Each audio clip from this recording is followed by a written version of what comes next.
चीन के कर्ज से मंडराया वैश्विक अर्थव्यवस्था पर खतरा।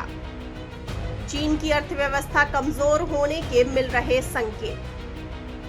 दुनिया की कंपनियों के ग्रोथ में चीन का है बड़ा हाथ। चीन के लिए जरूरी है कर्ज प्रबंधन पर ध्यान केंद्रित करना। चीन जो अपने इलेक्ट्रॉनिक सामानों को लेकर दुनिया भर में बड़ा ही मशहूर है, या यूं कहें कि चाइना इलेक्ट्रॉनिक सामानों का हब है। देश भर में इलेक्ट्रॉनिक सामानों के साथ ही चीन और भी कई चीजों के लिए आगे है, जैसे समुद्री उत्पाद, पेट्रोलियम उत्पाद, कंप्यूटर कंपोनेंट्स, फार्मास्यूटिकल्स कंपोनेंट्स के साथ साथ और भी कई चीजें शामिल हैं। लेकिन मौजूदा हालत में चीन पर आर्थिक खतरे के संकट मंडरा रहे हैं, क्योंकि दुनिया की दूसरी सबसे बड़ी अर्थव्यवस्था रियल एस्टेट मंदी, उपभोक्ता खर्च में कमी और भू राजनीतिक तनाव से जूझ रही है। कोरोना काल के बाद से ही चीन कई आर्थिक समस्याओं से जूझ रहा है। चीन ने अपनी इन्हीं समस्याओं को कम करने के लिए अरबों डॉलर के स्टिमुलस पैकेज की घोषणा की है, लेकिन सही मायने में इससे देश का कर्ज संकट कम होता नजर नहीं आ रहा है। दुनिया की सबसे बड़ी इकोनॉमी वाले देश चीन का डेट टू जीडीपी रेशियो साल की पहली तिमाही में 366% के ऑल टाइम हाई लेवल की स्थिति पर पहुंच गया है।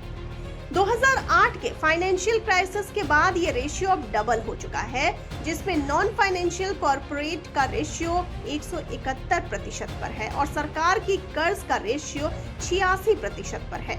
कंपैरिजन लेवल पर अगर कहें तो अमेरिका का डेट टू जीडीपी रेशियो 125% पर है। यह दर्शाता है कि चीन की आर्थिक चुनौतियां अधिक गंभीर हो सकती हैं। चीन के लिए सबसे बड़ा संकट रियल एस्टेट क्राइसिस है। रियल एस्टेट सेक्टर गहरे संकट में है और लोग पैसा खर्च करने के बजाय बचत करने में लगे हैं। चीन की हालत का असर दूसरे देशों और विदेशी कंपनियों पर भी दिख रहा है। कुछ समय पहले भी चीन ने विशेष प्रोत्साहन पैकेज की घोषणा की थी, जिससे विदेशी इन्वेस्टर्स भारतीय शेयर मार्केट से पैसा निकालकर चीन की ओर बढ़ गए थे, जिसकी वजह से भारत के शेयर मार्केट में लंबे समय तक भारी गिरावट दर्ज की गई थी। इस गिरावट की वजह से इन्वेस्टर्स को 16 लाख करोड़ रुपए से ज्यादा का नुकसान झेलना पड़ा था। साथ ही इस हफ्ते भी मार्केट में सिर्फ एक दिन ही तेजी देखने को मिली। जानकारों की माने तो चीन में 2008 जैसी मंदी के लक्षण दिखने शुरू हो गए हैं।